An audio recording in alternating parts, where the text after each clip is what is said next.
La guerra de Troya ha quedado para siempre unida a los poemas de Homero. Sin embargo, en Homero solo se trata un número muy pequeño de las historias que los griegos relacionaron con este fundamental evento, mientras que otras historias tan conocidas como el juicio de París, el sacrificio de Ifigenia, la muerte de Agamenón a manos de su mujer y del amante de ésta, el caballo de madera preñado de guerreros, la locura y el suicidio de Áyax o la muerte de Laocoonte y sus hijos son apenas aludidas o simplemente omitidas en la Ilíada y en la Odisea y por lo tanto no proceden de estos poemas. Cabe entonces que uno se pregunte de dónde salieron. Así pues, en la aproximación que les propongo hoy, haremos un repaso de algunas de las principales historias que configuran ese conjunto de relatos urdido en torno a la guerra de Troya, pero que no fueron tratados en profundidad en la Ilíada y la Odisea. Ello quiere decir que dentro del marco temático de este ciclo, la guerra de Troya entre realidad y ficción, mi exposición se decantará netamente del lado de la ficción. No voy a hablar de historia, como han hecho los profesores Álvarez Pedrosa y Domínguez Monedero, sino de historias, con minúscula, del tejido de maravillosos relatos que se articulan temáticamente en torno de la guerra de Troya y en los que se inspiraron luego centenares de autores. El primer problema que se nos plantea es que el principal texto literario y el más antiguo en el que se contenían estas historias era el llamado ciclo épico, un conjunto de obras que se ha perdido y al que solo podemos acceder mediante una reconstrucción. Tal reconstrucción debe basarse fundamentalmente sobre fuentes de dos tipos, bien sea textos literarios de otros autores que conocieron el ciclo cuando aún no se había perdido y que citan algunos pasajes, literalmente algunos pasajes de él, veremos algunos, bueno, en traducción, claro, o aluden a ellos de forma indirecta, y por otra parte, otra de las vías son las artes plásticas que se inspiran en esos textos. Sobre esta reconstrucción de estas obras del ciclo han trabajado y trabajamos generaciones de estudiosos recurriendo a los más refinados métodos filológicos, pero no voy a aburrirles a ustedes con las difíciles técnicas de reconstrucción de obras perdidas, sino que voy a reflejar simplemente algunos de sus resultados, historias que se reflejan aquí y allá. En consecuencia, señalo cuáles van a ser los derroteros por los que va a moverse mi exposición. Primero diré unas palabras sobre lo que fue el ciclo épico, en particular el ciclo troyano, para referirme luego a los principales temas que se trataron en él a través de algunos textos significativos y de imágenes que nos permitirán hacernos una idea, aunque sea somera, de ese conjunto de historias. Me centraré primordialmente en obras de arte de la antigüedad griega y romana, en esa búsqueda de las historias de antes y después de Homero, pero me van a interesar también en alguna ocasión, y siempre como ejemplo de una realidad que es infinitamente más amplia, su reflejo en producciones artísticas posteriores. Los invito pues a acompañarme en este recorrido por las leyendas de la guerra troyana.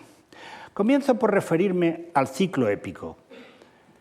Se trata de un conjunto de obras literarias que fueron compuestas independientemente y en diversas épocas, digamos que entre el 7 y el 6 a.C., pero que más tarde fueron compiladas y arregladas, quitando reiteraciones, haciendo versos de sutura, etcétera, etcétera, para formar un todo seguido que se recitaba de un tirón en los festivales, a través de rapsodos que se turnaban, porque duraba horas, ¿no? Bien. Y este todo debió de haber quedado más o menos configurado en época helenística. Dado que Homero se ocupaba en la Ilíada tan solo de unos pocos días de la guerra de Troya y en la Odisea del regreso de uno solo de los héroes que habían participado en ella, o sea, Odiseo, los poetas del ciclo pretendieron ocuparse de lo que había sucedido antes y de lo que había sucedido después de los acontecimientos narrados en ambos poemas.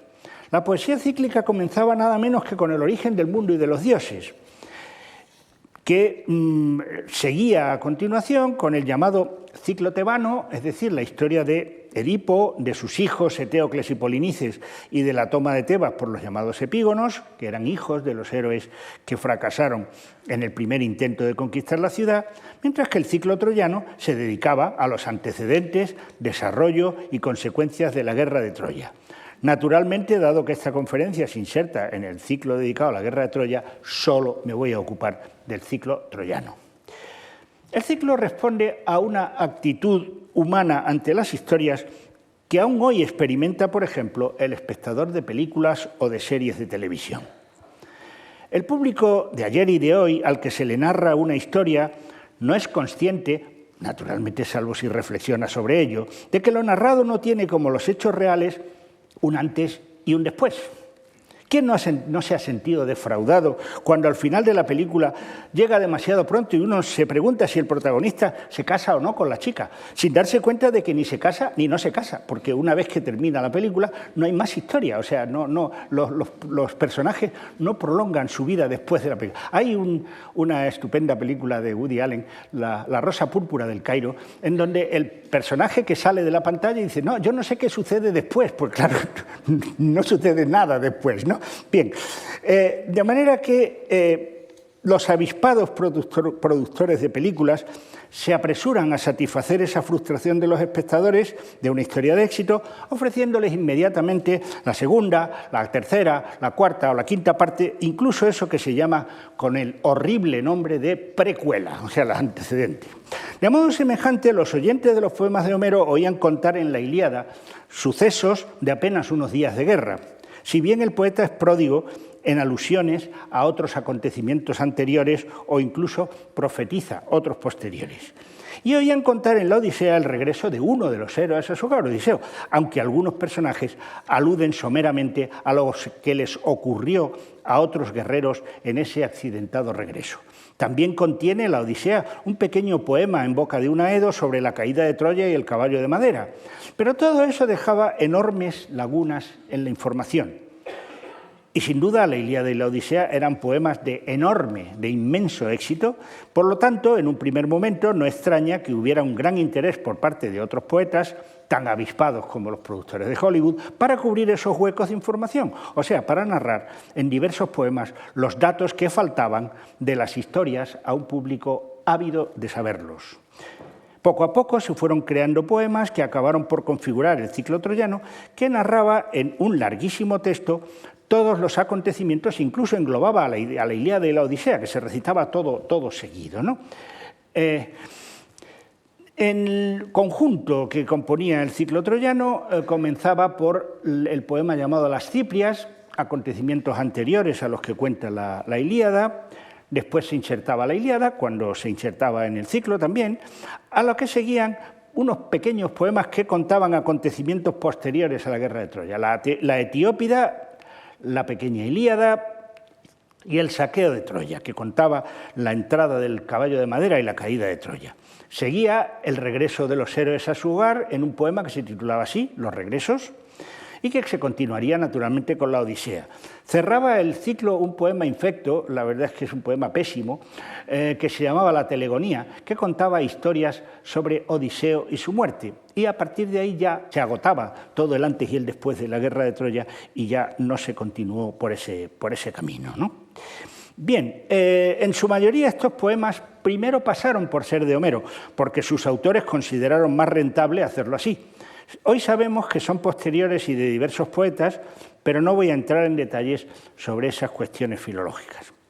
En gran medida, estos poetas trabajaban sobre leyendas antiguas, aludidas o no por Homero, ya que sabemos que existían desde antiguo otros poemas, pequeños o mayores, que contaban pues, algunos otros acontecimientos.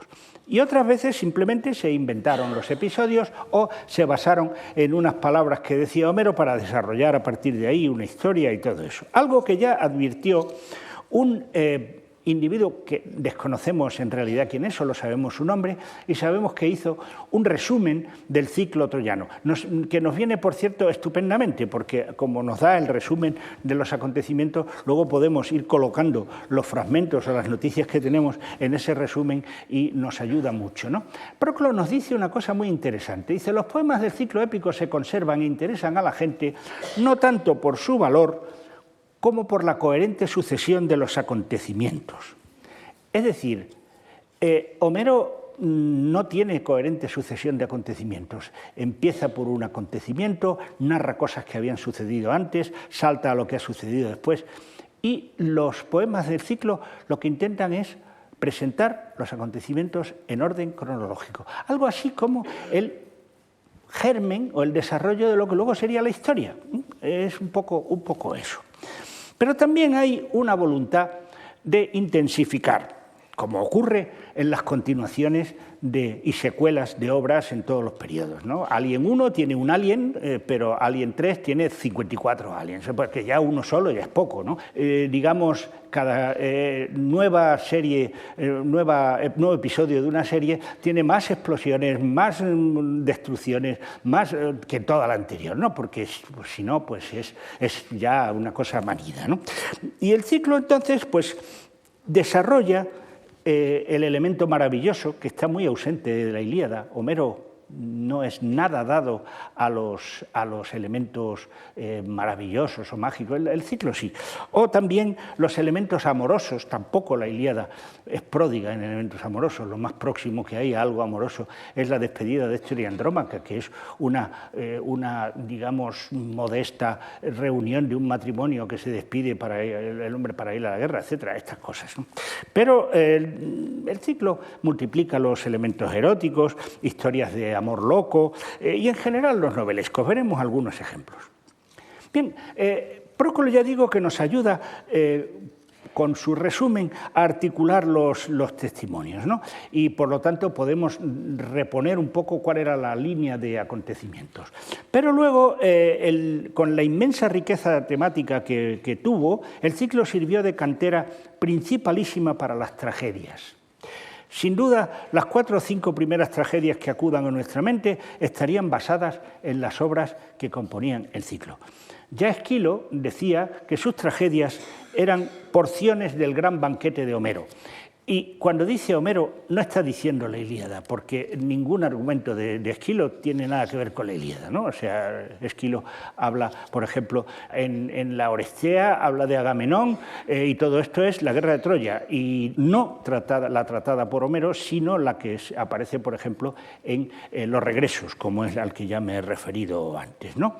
Y también Sófocles disfrutaba del ciclo épico, tanto como para hacer obras enteras siguiendo los temas míticos narrados en él, ¿no? Bien, Eurípides también toma muchísimos de sus temas de los poemas cíclicos. Por ejemplo, por citar un caso, solamente los temas de las ciprias en Eurípides han dado para un libro de unas 500 páginas, de manera que se pueden ustedes hacer una idea. Asimismo, son numerosas las imitaciones de estas obras que podemos detectar en líricos como Píndaro o Baquílides y mucho más tarde en los libros de mitología. Las versiones prosificadas del mito, que era una lectura más light en una época en que la paciencia para oír tiradas de miles de versos había desaparecido, algo que nos suena mucho a nuestra propia época. Piénsese en el epigrama que Apolodoro es un autor, es un mitógrafo, es decir, es un autor que cuenta los mitos ordenadamente y resumidos, ¿no? Y dice en un curioso epigrama al comienzo de la obra: la sucesión de los tiempos, fíjense, otra vez están insistiendo en la sucesión de los tiempos. La idea esta de que las cosas deben de contarse en orden, ¿no? La podrás conseguir a través de mi erudición. Conoce los antiguos mitos para que no tengas que mirar la página homérica. No te tienes que leer Homero, te lees esto y ya vale. Ni la elegía, ni la musa trágica, ni la poesía mélica. No busques el clamoroso verso de los cíclicos. Mírame y encontrarás en mí todo cuanto contiene el mundo. Bueno, pues algo así como las 1000 mejores novelas de la literatura española resumidas en 50 páginas para uso de estudiantes perezosos, ¿no? Para que no se cansen, ¿no? Leyendo, o sea, El Quijote, por Dios, no, le ponen a uno un par de páginas y dice, había un tipo que estaba loco y que estaba en la Mancha y le pasan muchas cosas y luego se muere. Bien, ya está, El Quijote contado rápidamente. Bien, claro, ¿qué pasa? Pues que los apolodoros consiguen efectivamente su propósito, que la gente no lea todo esto y los lea a ellos. Y tenemos el libro de Apolodoro conservado y no tenemos el ciclo, ¿no? Bien, pero bueno, no nos lamentemos de las pérdidas y vamos a intentar recuperar lo que se pueda de ese inmenso naufragio basándonos en textos y en imágenes. Comenzamos por las Ciprias. En este poema se contaba la génesis y los primeros episodios de la guerra de Troya, poniendo el acento sobre el hecho de que los acontecimientos sucedían de acuerdo con un plan de Zeus. Un escolio de la Ilíada, los escolios son las anotaciones marginales que se encuentran en los manuscritos, es decir, en un manuscrito de la Ilíada hay una anotación marginal que nos cita unos versos de las Ciprias para explicar la expresión de Homero en el quinto verso del primer canto, que dice, se cumplía la voluntad de Zeus. Entonces, este erudito desconocido añade ahí al margen que en el poema de las Ciprias se hablaba precisamente de esa voluntad de Zeus, ¿no? Decía, hubo un tiempo en que innúmeras tribus de hombres en constante vagar por la tierra agobiaban la superficie de la tierra de ancho pecho. Zeus al verlo se apiadó y en su sagaz inteligencia decidió aligerar de hombres la tierra de todos nutricia, atizando la gran querella de la guerra troyana, para que la despoblara el peso de la muerte. En Troya los héroes perecían y se cumplía la voluntad de Zeus. Claro, esto de que Zeus decide aligerar la tierra de todos nutricia insiste que la tierra debía de alimentar a toda la gente que tenía encima, ¿no? Y que esa superpoblación la afectaba terriblemente, porque la tierra, en este mundo primitivo, la tierra es a la vez lo que entendemos nosotros por la tierra y también una divinidad, que por lo tanto pues, se siente sobre ella el peso de la gente y se molesta por el ir y venir de la gente y todo este tipo de cosas, ¿no? Entonces, lo que hace este poeta, que parece un Malthus del siglo VII a.C., pues se entiende que la solución de estos problemas de superpoblación es que se muera una cuanta gente en la guerra, ¿no? Y por eso se atiza la guerra troyana. Bien, la aludida voluntad de Zeus se cumplirá a través de un plan complejísimo, de una trama llena de episodios que se desarrollan a lo largo de todo el ciclo.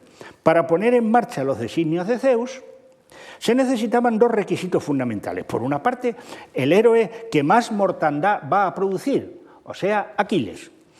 Y, por otra parte, a la desencadenante de la guerra, o sea, Helena de Troya. Los dos son personajes extraordinarios y los dos son, curiosamente, fruto de extrañas uniones que se describían en las Ciprias. Aquiles debía ser un mortal, pero no un mortal cualquiera. Por ello Zeus determina que sus padres sean Tetis, una nereida y por tanto una diosa inmortal, y Peleo, que era un mortal. Así que Peleo, siguiendo los consejos de Zeus, pretende a Tetis, pero la diosa se resiste a unirse con él. Como criatura marina que era, porque Tetis es una oceánide, tenía la capacidad de metamorfosearse de la misma manera que el mar cambia constantemente de forma, y por ello se transformaba en diversos seres más o menos monstruosos. Pero el sabio centauro Quirón, como cuenta Apolodoro, tenemos que andar con Apolodoro todo el día, claro, le aconseja de cómo debe obrar. Por consejo de Quirón, Peleo la mantuvo agarrada mientras Tetis se metamorfoseaba, y aunque unas veces era fuego, otras agua, otras un animal, no la soltó hasta verla recuperar su forma primitiva. El tema fue objeto de interés por los artistas plásticos. En esta ánfora etrusca del hacia 340 a.C., conservada en Roma, aquí la vemos un poco más cerca, Peleo rapta a Tetis mientras que se está bañando en una fuente. El artista insiste en la violencia del rapto. Peleo irrumpe en lo que era una apacible escena de baño femenina y derriba los objetos de la toilette de la diosa, ante los gestos de asombro y horror de las demás nereidas que la acompañan. Nada hay de maravilloso aquí. Obsérvese, eso sí, la fuerza con la que Peleo se agarra a Tetis, la novia más escurridiza del mundo. Otra versión del mismo tema la encontramos en una pelique de figuras rojas áticas de 350 a.C., del llamado pintor de Marsias. Este pintor, en lugar de la violencia del rapto, ha preferido centrarse en el aspecto erótico, amoroso. Solo la huida de las nereidas, ¿no?, que vemos ahí arriba a la derecha, una nereida que está escapando de espaldas, ¿no?, introduce el elemento violento, mientras que Peleo toma a la diosa de los brazos en un gesto muy comedido. La propia diosa, de una nítida blancura que se destaca sobre el color tierra de la vasija, presenta una actitud más propia de la timidez que de la resistencia.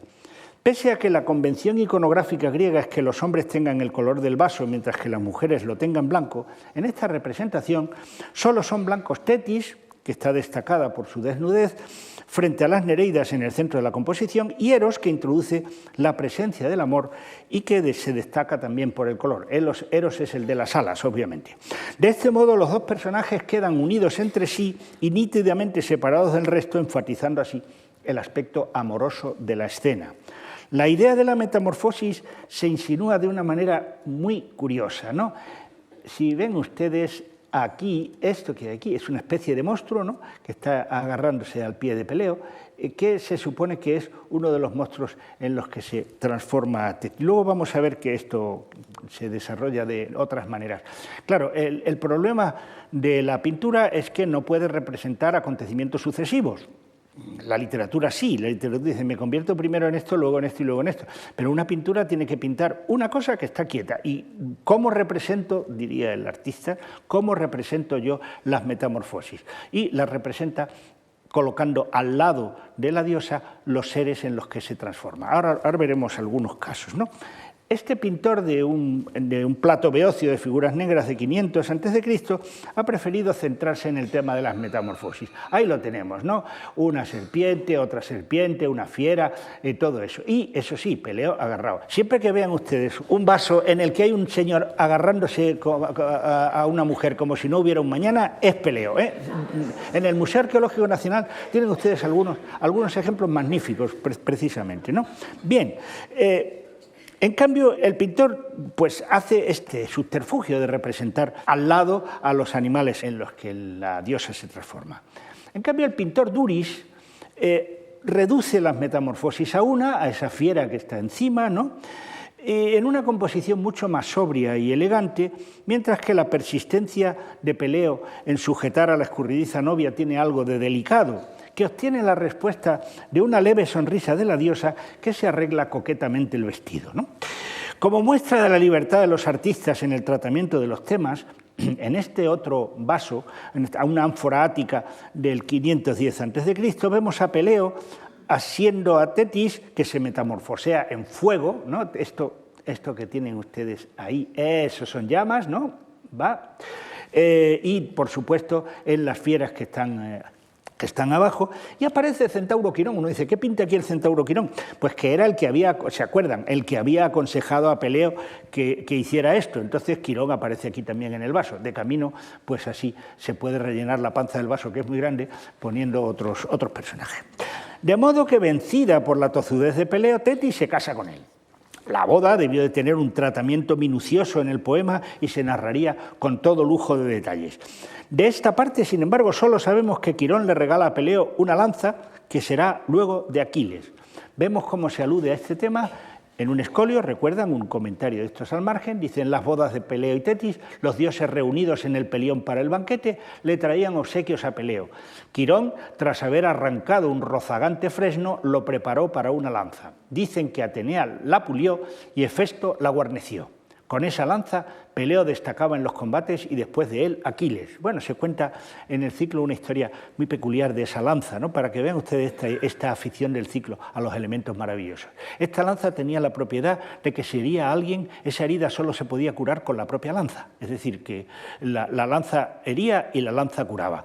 De manera que hay un episodio del que no puedo hablar hoy aquí, porque son muchísimos los episodios del ciclo, ¿no?, que es el de Télefo, y Télefo es un individuo que es herido por Aquiles y que necesita que lo curen y por tanto acude a que Aquiles le cure la herida y le piden a Téléfo, a cambio de eso, que les sirva de guía para encontrar Troya. Porque, claro, el problema a nosotros nos parece muy claro que vamos a Troya, ¿no? Y ahora pues miramos en la Wikipedia y vemos dónde está. Pero en la antigüedad pues había que saber dónde estaba Troya y los griegos en un momento determinado se equivocan de camino. Bueno, hay muchas historias sobre este particular. Y una de ellas, ya digo, que es Téléfo, que tiene que, digamos, recurrir a los aqueos para que le curen, y los aqueos a cambio lo utilizan como guía para que los lleve a Troya, ¿no? Otra vez Apolodoro, como no. Peleo dice que se casó con ella en el Pelión y allí los dioses celebraron la boda con banquetes y cantos. Quirón regaló a Peleo una lanza de fresno y Posidón los caballos Balio y Janto, que eran inmortales. No solo eran inmortales, ¿no? Además hablaban, ¿no? Y esto es una cosa que en un momento determinado en la Ilíada los caballos hablan, y eso pues es una cosa muy peculiar. Bien. El tema de la boda se trata extraordinariamente en dos magníficas obras, que son el Dinos de Zófilo y el Vaso François. Aquí tenemos en primer lugar, los dos presentan una escena tan semejante que todos estamos convencidos de que proceden de la misma fuente, los dos, evidentemente, ¿no? Bien, pues el Dinos de Zófilo, que está en el Museo Británico, pues encontramos esta escena que está en la parte de arriba, ¿no? La vamos a ver más cerca, en la primera banda del vaso, ¿no? Y tenemos a la derecha el palacio donde vive Peleo, y vienen pues el cortejo de dioses, todos ellos elegantísimos, con unos vestidos maravillosos, ¿no? Y ahí está el centauro Quirón, que está también muy elegantemente vestido y lleva una vara a la espalda y todo esto, ¿no? Vamos a ver un poco mejor aquí, ¿no? Ahí está Peleo, nos lo dice el autor, nos dice aquí, pone aquí Peleus, ¿no? Este es Peleo. Aquí lo que pone exactamente es Zófilo me pintó, ¿no? Esta es la firma del pintor. Y aquí pues están diversas diosas. Esta es Iris, la que está aquí primera, ¿no? Ahí está Deméter. Bien, hay diversas divinidades, ¿no? Y Peleo pues está con un vaso, con una copa para recibirlos. Aquí tenemos a Quirón, ¿no? Como vemos. Eso que pone arriba, Girón, ¿no? Ese es Quirón, y lleva la vara de fresno de la que cuelgan animales salvajes. Luego hablaremos de ese animal. Ahí está Dioniso, ¿no? Este que está aquí a la derecha es Dioniso, lo pone ahí, ¿no? Dioniso. Bien. Y esta es Hebe, o sea, la juventud, que lleva un estampado maravilloso. Bien. En el Vaso François tenemos una escena parecida. El Vaso François se dedica a más cuestiones acerca de Peleo. La banda de arriba, ven ustedes un jabalí enorme, es la caza del jabalí de Calidón, en la que Peleo participó, ¿no? Luego hay unos juegos en honor del rey difunto, y en la tercera banda es donde encontramos la escena que nos interesa a nosotros, ¿no? Está ahí abajo, otra vez el palacio, otra vez Peleo, esta vez sin copa, que sale a recibir a los dioses. Ahí están, pues, vamos a verlos más cerca, ¿no? El que lleva esa vara con dos serpientes, o sea, es Hermes, ¿no? Y al lado de Hermes, detrás de Hermes, está Quirón con su rama a la espalda y los animales colgados de la rama, ¿no? Aquí, bien. O sea, que ven ustedes, se parecen mucho unas a la otra, ¿no? Bien, aquí tenemos el cortejo, ¿no? Parte del cortejo, que vienen pues los distintos dioses en carros y estupendamente ataviados, como claro, para una boda, como que menos, ¿no? Bien, en la boda se produce un conflicto, naturalmente previsto por ese plan de Zeus tan minucioso, conflicto que es aludido por Proclo en su resumen. Eris es la discordia, personificación de la discordia. Presentándose mientras que los dioses se banquetean en las bodas de Tetis y Peleo, suscita un altercado a propósito de la belleza entre Atenea, Hera y Afrodita. Vamos a ver, tenemos más fuentes y por ello sabemos que se había invitado a todos los dioses menos a Eris, a la discordia, que se olvidan de ella. Es el mismo tema que la Bella Durmiente, ¿no? Se olvidan del hada y la hada es la que hace la Pascua, pues aquí Eris es la que hace la Pascua, claro. Eris se enfada y acude a la fiesta con la manzana de la discordia, destinada, según una inscripción, a la más hermosa. Mal asunto. Aquí está Eris en una copa ática de figuras negras, sonriente, alada y calzada con botas aladas, lo que indica la rapidez con la que la discordia puede actuar, ¿no? La rapidez con la que puede desencadenarse un conflicto. Tres diosas creen ser la más hermosa y, como no se ponen de acuerdo, deberán recurrir al arbitraje de un mortal, a París. Después nos ocuparemos de esa importante cuestión. Ahora seguimos con la historia de Aquiles, que la tenemos a medio hacer. Según el poema, Tetis abandona a Aquiles nada más nacer, quizá por no tener que pasar por la terrible experiencia de que ella, una diosa inmortal, tenga que ser testigo del envejecimiento y la muerte de su pareja. Esto es un conflicto entre cuando un dios tiene relación con un mortal, que el dios no envejece y el mortal sí. Entonces hay una terrible historia que era la historia de Aurora, que se enamora de Títono y entonces le pide a Zeus que le conceda a Títono la inmortalidad. Y Zeus se la concede, pero claro, se olvida de pedirle también la eterna juventud, que es la otra característica de los dioses. Y entonces Títono no se muere, pero envejece. Envejece y envejece y envejece y envejece, ¿no? Entonces es una historia horrible, es una historia absolutamente horrible. Al final tienen que meterlo en una especie de habitación donde se le oye allí mascullar no se sabe qué. O sea, es una auténtica cosa estremecedora. Bien, pues volvamos al asunto. Tetis no quiere pasar por el digamos, trauma de ver envejecer a su esposo y entonces deja a Aquiles al cuidado de Peleo.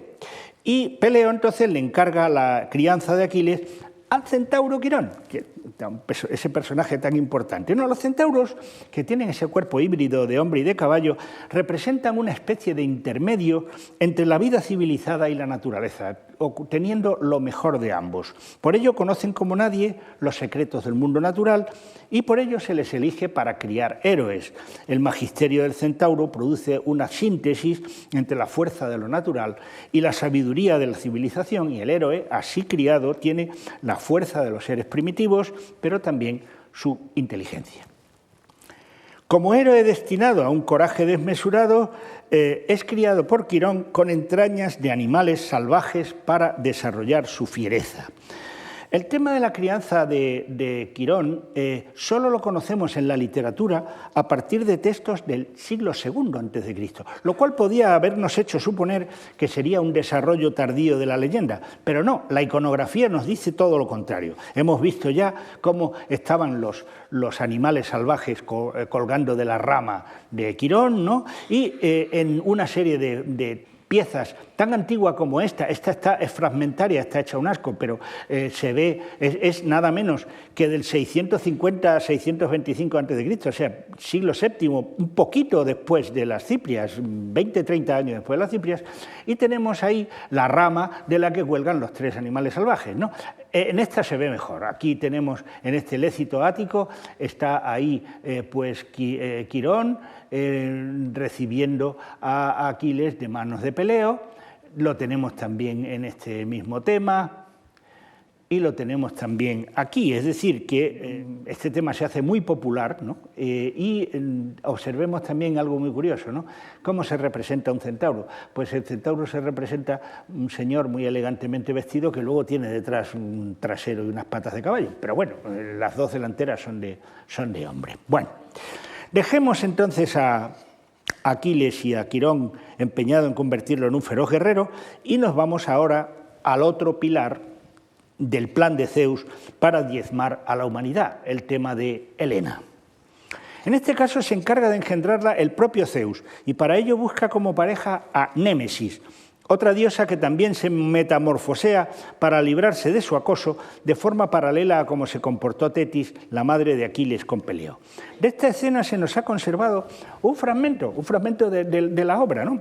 Cuya traducción es esta. Tras ellos, o sea, los dioscuros, dio a luz la tercera a Helena, asombro de los mortales. La concibió en tiempos Némesis de hermosa cabellera, unida en amor a Zeus, rey de los dioses, bajo violenta coacción. En efecto, huía y no quería unirse en amor al padre Zeucronión, pues angustiaba su mente por el pudor y la indignación. Por tierra y por las oscuras aguas infecundas huía, mas Zeus la perseguía y ansiaba en su ánimo alcanzarla. Ella, unas veces en medio del oleaje del mar muy bramador, tomando unas veces forma de pez, perturbaba el ponto largo trecho, otras veces por la corriente de océano y los confines de la tierra, otras por la tierra firme, pródiga en labrantíos, se convertía en terribles criaturas cuantas sustenta la tierra firme para eludirlo. Ningún efecto, evidentemente.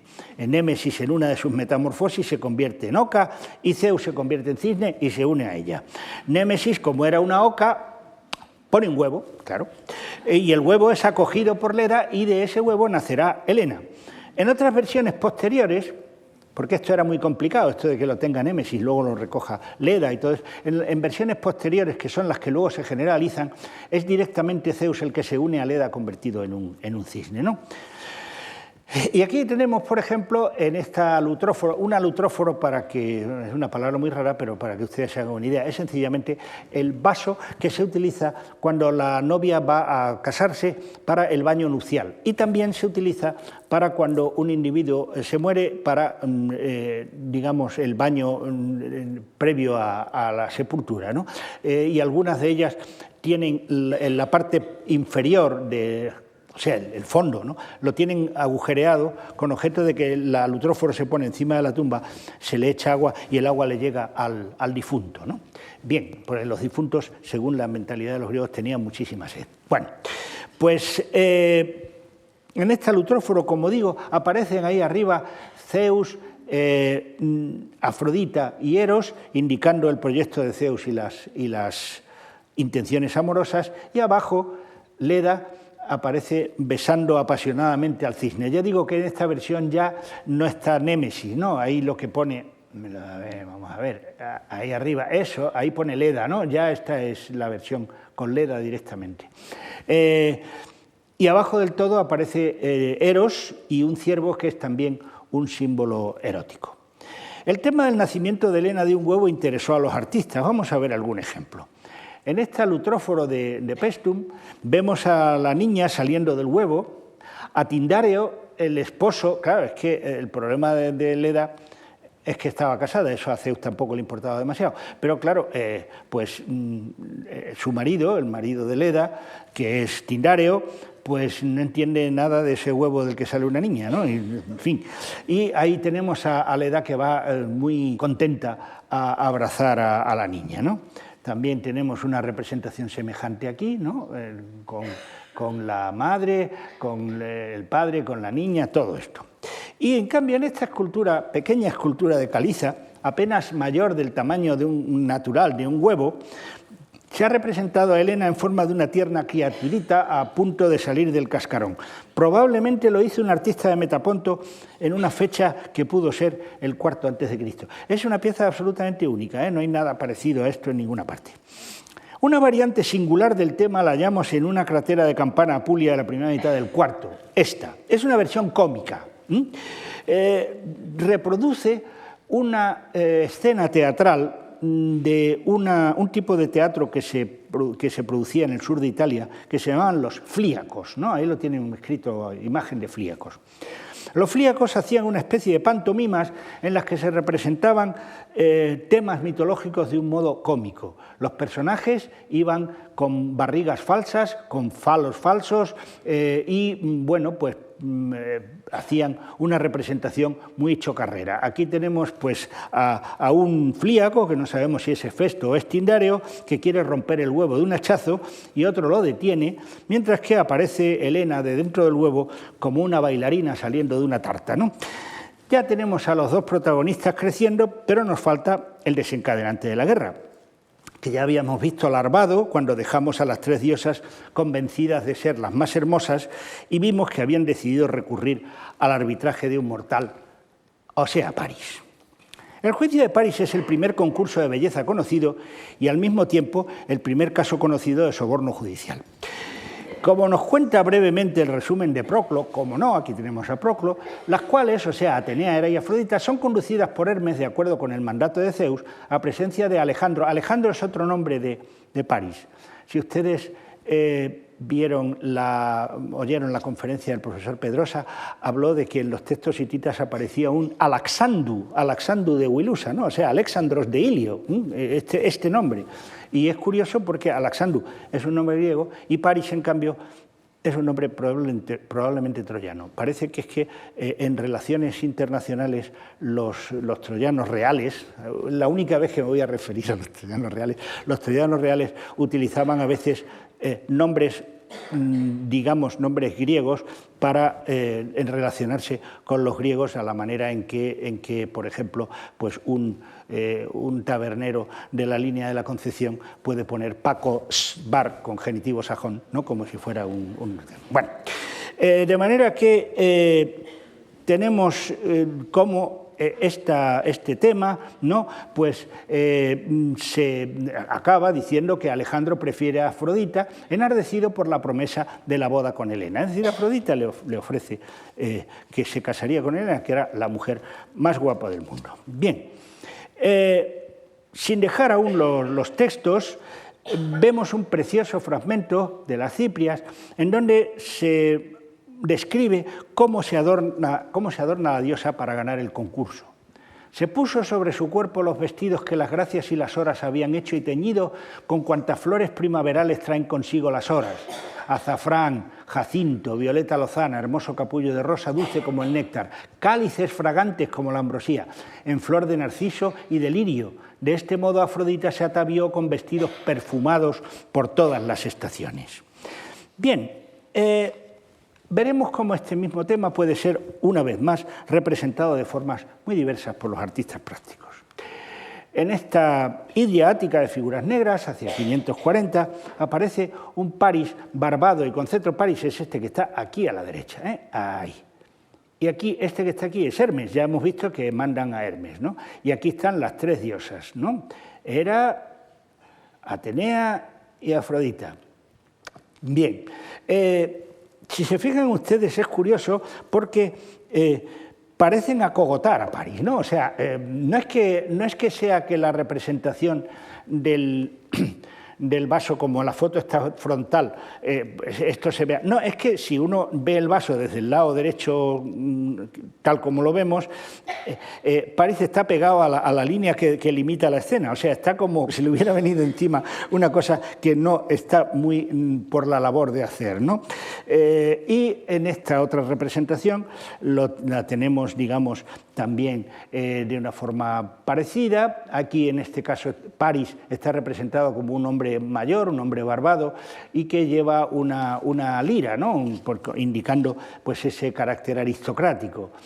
Y aquí es más divertida, o sea, Paris está intentando irse y Hermes lo tiene que agarrar por la mano para que no se le vaya, ¿no? Porque es que el encargo es comprometido, ¿no? Las cosas como son. Y aquí pues tenemos otra vez más o menos la misma escena, y en esta hay una diferente presentación. Paris aparece mucho más joven, como es más propio, ¿no? Está con sus ovejas, es decir, indicando que apacienta el ganado, pero con una lira, lo cual indica que es un aristócrata, no es sencillamente un pastor. Ahí está Hermes, el que tiene las sandalias aladas, y detrás Atenea, vestida para la guerra, ¿no? Pues lleva el casco, lleva esta cosa que lleva ahí en el pecho, ¿no? Es lo que se llama la égida, que es una piel que la protege y que tiene serpientes y no sé, unas cuantas cosas más. Luego está detrás Hera, que viene aquí, y detrás está Afrodita rodeada de amorcillos alados, ¿no?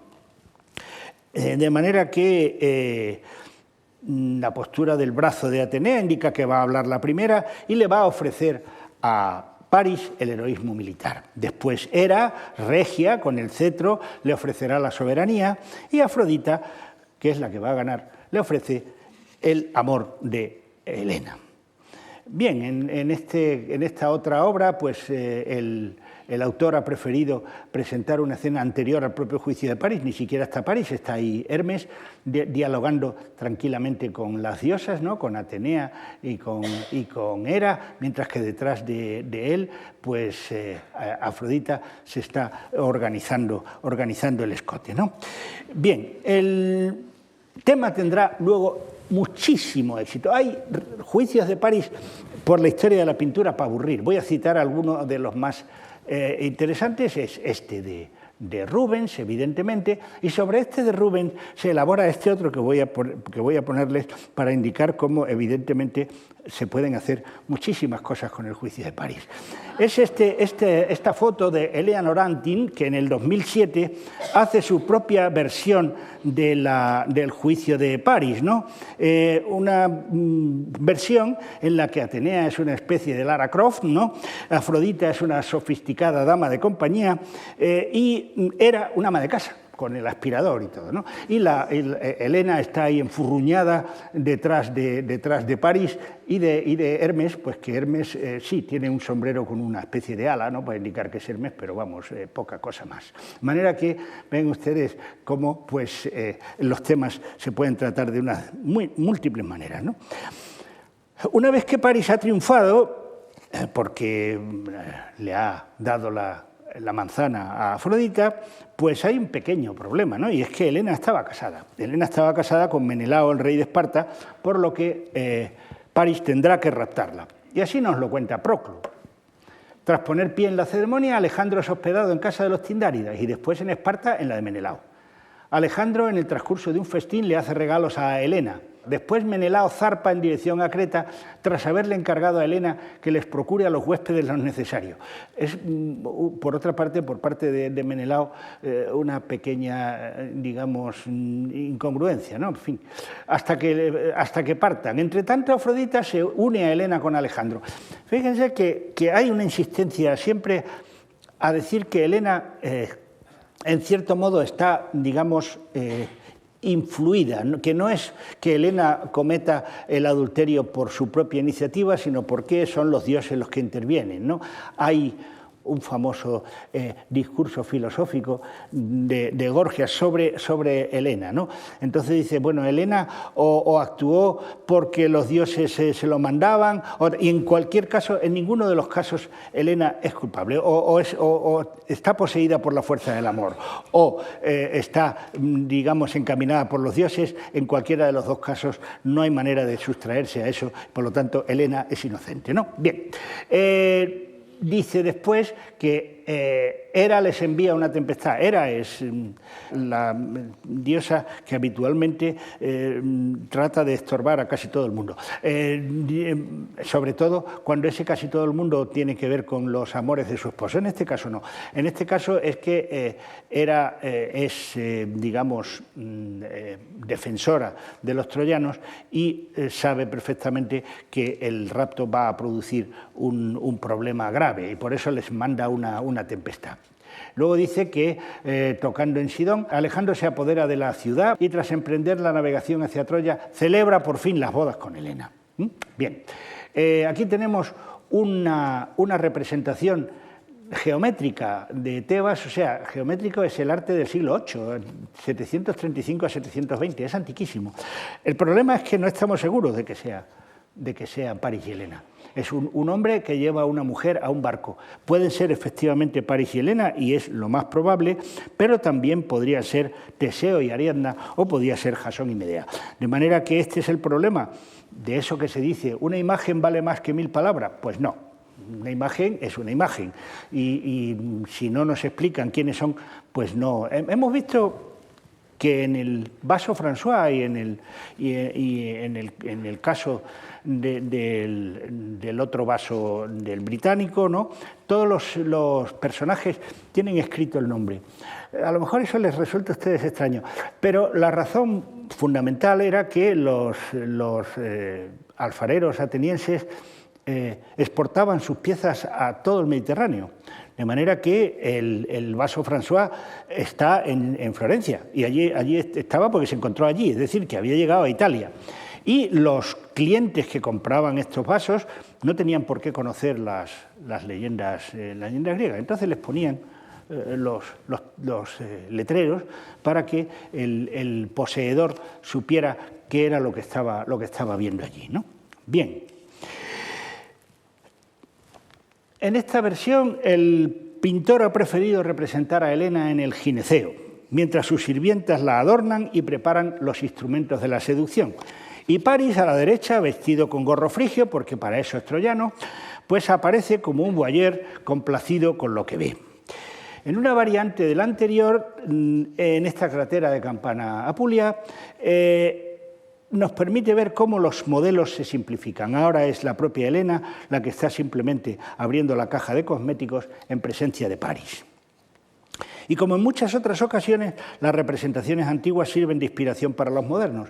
En este magnífico cuadro, David, en 1788, representa a Paris con el gorro frigio y con un lecho muy parecido al que hemos visto en la primera representación, con su cítara también, es decir, una reconstrucción que se recuerda mucho a los modelos griegos, ¿no? Y en este estifo de figura roja sático, de principios del V, encontramos el momento en que Helena se está escapando con Paris, ¿no? En el desarrollo del vaso, en este dibujo, que nos permite verlo todo seguido, ¿no? Pues vemos que Eneas es el que abre camino. Sabemos que es Eneas porque lo pone, ¿no? Pone el nombre arriba. Paris lleva de la mano a Helena. Llevar de la mano a Helena y el desvelar que está haciendo por detrás Afrodita, son signos del matrimonio, aunque no es un matrimonio real, porque Helena está casada, pero es representado aquí como un matrimonio, ¿no? Detrás de Afrodita está la personificación de la persuasión, que los despide con la mano, la persuasión que es una divinidad, una personificación divina, por decirlo de otra manera, que acompaña a la diosa del amor, porque se entiende que la persuasión es uno de los requisitos para la unión amorosa, ¿no? Es también habitual representar a Paris y Helena como pareja de amantes. Aquí tenemos un caso de los muchos que hay, en que está pues Paris y Helena como amantes, hay unos amorcillos arriba, Helena está con su espejo en el gineceo y demás, ¿no? En esta época la cerámica ática empieza a tener una cierta predilección por los temas eróticos. Bien, ¿por qué el rapto desencadena la guerra? Nos lo cuenta también, naturalmente, la Ciprias. Activa un viejo pacto. Helena, como era una mujer tan hermosa, había tenido centenares de pretendientes. Y todos ellos se habían juramentado para que en caso de que alguien raptara a Helena una vez casada, los demás ayudarían a rescatarla. De manera que un rapto, un asunto privado, se convierte en un asunto panhelénico por este pacto entre caballeros, ¿no? En el mito, naturalmente, la guerra real tuvo que ver con otras cosas. Bien, saltando por algunas historias menores, como incidentes en el reclutamiento del ejército, por ejemplo, Odiseo no quiere ir a la guerra porque tiene un niño muy pequeño que es Telémaco, y entonces se finge loco y se pone a arar la arena para demostrar que está loco. Y entonces, Odiseo, que es muy perverso, coge a su hijo y se lo pone delante del arado. Naturalmente, cuando llega Odiseo sobre su hijo, levanta el arado, ya ven que no está loco, y entonces pues se lo llevan a la guerra, quiera o no. Bien, y después ocurre todo esto se narra en la Cipria, verán ustedes que la Cipria es un poema con muchísimas cosas. Pues ocurre otro acontecimiento traumático, que es el sacrificio de Ifigenia. Cuando la armada de los griegos iba a emprender la travesía hacia Troya desde el puerto de Áulide, Agamenón caza una cierva y presume de que ni siquiera Artemis lo haría mejor. Los dioses aborrecen que los mortales traten de competir con ellos, de modo que la diosa irritada hace cesar el viento y los barcos no pueden hacerse a la mar. Entonces un adivino advierte a Agamenón de que solo puede satisfacer a la diosa si sacrifica a su propia hija. Así que Agamenón hace venir a su hija Ifigenia desde Micenas con el pretexto de que van a casarla con Aquiles, pero con la intención de sacrificarla. O sea, le esperaba un destino como este. Este no es el sacrificio de Ifigenia, este es el sacrificio de Políxena. Pero ven ustedes que es la manera como se sacrificaba una res, pobre hija, porque la sacrifican de la misma manera, ¿no? El tema aparece con toda crudeza en el Agamenón de Esquilo, donde el padre realmente sacrifica a su hija y ello motiva la terrible venganza de Clitemnestra. Pero las Ciprias, siguiendo la tendencia del ciclo por las soluciones novelescas, edulcora el tema. No sacrifican a la verdadera Ifigenia, sino una corza que Artemis trae in extremis mientras se lleva a Ifigenia de allí. Eurípides trató el tema en su Ifigenia en Áulide y los artistas plásticos también representaron este episodio. Así, por ejemplo, en esta crátera Apulia, Agamenón lleva el cuchillo sacrificial y vemos que está Ifigenia con la corza que va a ser sacrificada en su lugar. Algo parecido hace este pintor romano en un fresco de la casa del poeta trágico, ¿no? Ahí arriba ven ustedes cómo está viniendo la cierva y cómo aquí está Artemis con su arco, ¿no? De manera que es la misma cosa. Con este episodio dramático dejamos las Ciprias, después de la cual se insertaba la Ilíada, y después de la Ilíada este otro poema que se llamaba La Etiópida, que comenzaba con la llegada de Pentesilea, la reina de los Amazonas, ¿no? Empezamos con esta espléndida figura de Exequias, en donde pues, Aquiles está dando muerte a la Amazonas, ¿no?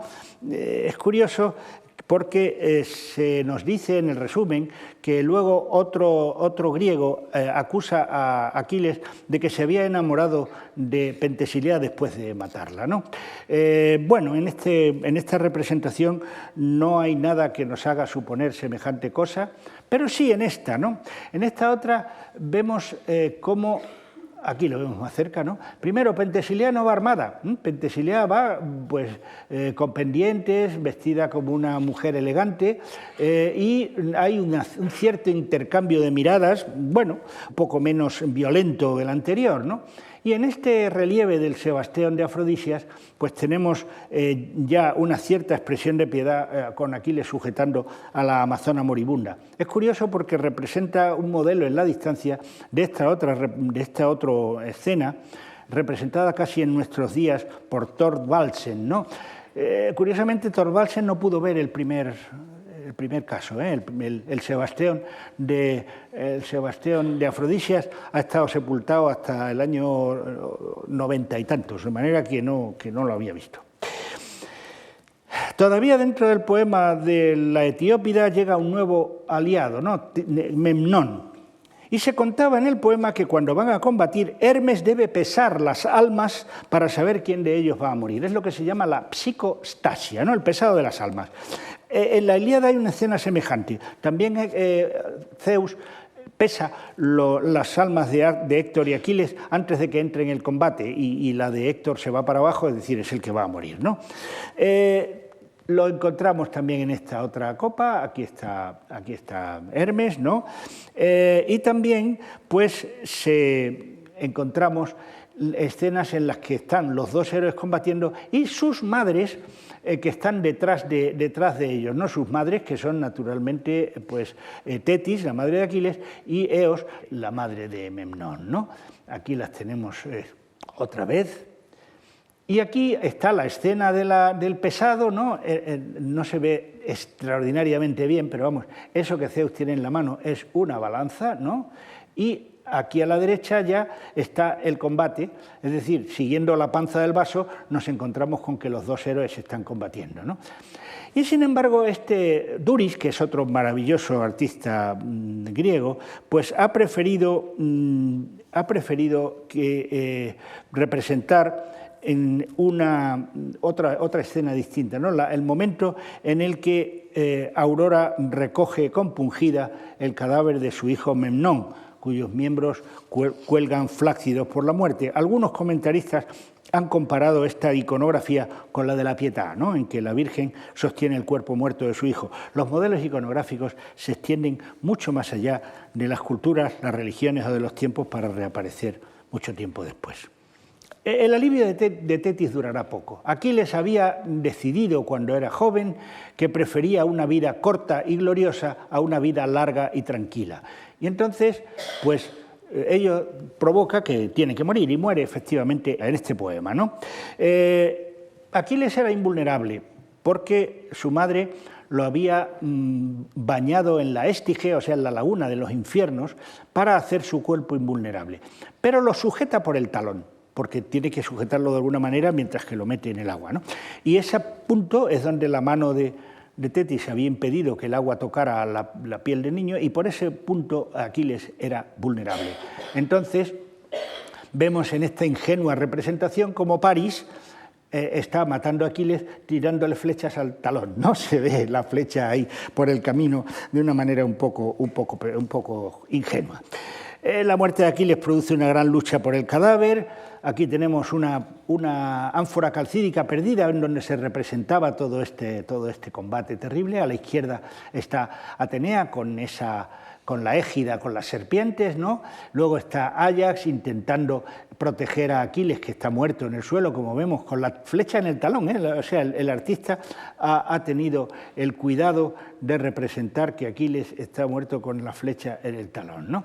Y este individuo que está aquí intenta atarle una cuerda al talón para arrastrar el cadáver y llevárselo. Aquí está todavía París con el arco, y aquí está pues la lucha terrible que se produce en torno al cadáver, ¿no?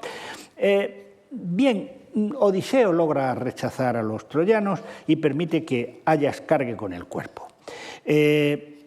Aquiles, aunque aparece en la Odisea como un difunto más, es decir, Odiseo va a los infiernos y se encuentra allí Aquiles, que está muerto, y que le dice además que preferiría ser el último de los seres humanos en la tierra, un peón de un agricultor sin dinero, que ser el rey en el mundo de los muertos, ¿no? Y sin embargo, en este novelesco mundo del ciclo, pues Aquiles tiene un destino especial, ¿eh? Ahí tenemos a Aquiles que está volando porque está muerto, entonces es su alma alada, ¿no?, la que está volando, que va a la Isla Blanca, que es un lugar pues, que se supone que era bueno, ¿no? Luego sigue la pequeña Ilíada, en el que se tiene lugar pues, el juicio de las armas. Aquiles consigue ser rescatado, como ya digo, por los griegos, y claro, ¿quién se queda con las grandes armas de Aquiles, con las excelentes armas de Aquiles? Y disputan por ellas Odiseo y Áyax. Uno había resistido a los soldados y el otro había cargado con el cadáver, es decir, cada uno de ellos podía, digamos, tener motivos para pretender las armas. Pero Odiseo habla mejor, y Áyax es un héroe muy bruto, y entonces pues le gana las armas. Y Áyax, irritado, concibe la idea de vengarse, y entonces decide cometer un gran crimen y matar a muchos de sus propios conciudadanos. Pero Atenea lo vuelve loco, y entonces Áyax, como una especie de Don Quijote avant la lettre, se arroja sobre un rebaño de ovejas y mata muchísimas ovejas, y cuando se recupera la conciencia o la lucidez, se da cuenta del ridículo tan terrible que ha hecho y decide que la única solución es suicidarse. Es el tema del Áyax de Sófocles, ¿no?, que también está inspirado naturalmente en el ciclo. Y aquí tenemos la disputa por las armas de Aquiles, y aquí tenemos cómo Áyax está preparando su suicidio, ¿no? Clava una espada en el suelo para luego lanzarse encima de ella. Si no tuviéramos el relato, no sabríamos qué demonio está haciendo este hombre poniendo una espada de pie en el suelo, ¿no? Por eso digo que lo de las imágenes pues son, digamos, muy ambiguas. Y en esta otra vemos a Áyax, que ya está atravesado por la espada, mientras que Tecmesa, que es su amante, una esclava cautiva, cubre su cadáver piadosamente, ¿no? También se narraba el robo del Paladión, que era una escultura de Palas Atenea que estaba en la ciudadela de Troya, y que mientras que estuviera en la ciudadela de Troya, Troya no podía ser tomada, por lo tanto, pues Odiseo y Diomedes hacen un comando y van a la ciudad, entran de noche y se llevan el Paladión. Pero el tema central de este poema era la construcción del caballo de madera, ¿no? Aquí está Atenea encargando a Epeo construir el caballo. Hombre, el caballo es un poco pequeñito para meter a tanto, pero es que tenían que caber en la vasija, ¿no? Entonces hay una cierta convención para ello, ¿no? Y bueno, el tema se hizo muy popular desde antiguo. Esta ánfora de Miconos, que es antiquísima, es de la primera mitad del siglo VII a.C., o sea, 50 años escasos después de los poemas, ¿no? La tenemos aquí en color, y aquí tenemos la representación del caballo, que es muy divertida, porque, hombre, el caballo tiene ventanitas para que se vea que están los héroes dentro, para que los veas tú, porque si lo ven también los troyanos, desde luego no meten al caballo. Y el caballo tiene ruedas, ¿no? Porque naturalmente es un caballo con ruedas, ¿no? De manera que es muy curioso. Seguía el poema que se titulaba El saqueo de Troya y nos dice Proclo que los troyanos discuten qué debe hacerse cuando ven el caballo. Unos opinan que se le despeñe, otros que se le queme, otros aseguran que como objeto sagrado deben ofrecérselo a Atenea. Al fin prevalece la opinión de estos y, entregados a la alegría, se banquetean en la idea de que se han liberado de la guerra. En ese mismo momento aparecen dos serpientes que matan a Laoconte y a uno de sus hijos. ¿Por qué las serpientes matan a Laoconte y a uno de sus hijos? Aquí no nos lo dice Proclo. Proclo resume y resume demasiado. Pero sí nos lo dice Virgilio. Virgilio nos lo dice clarísimamente.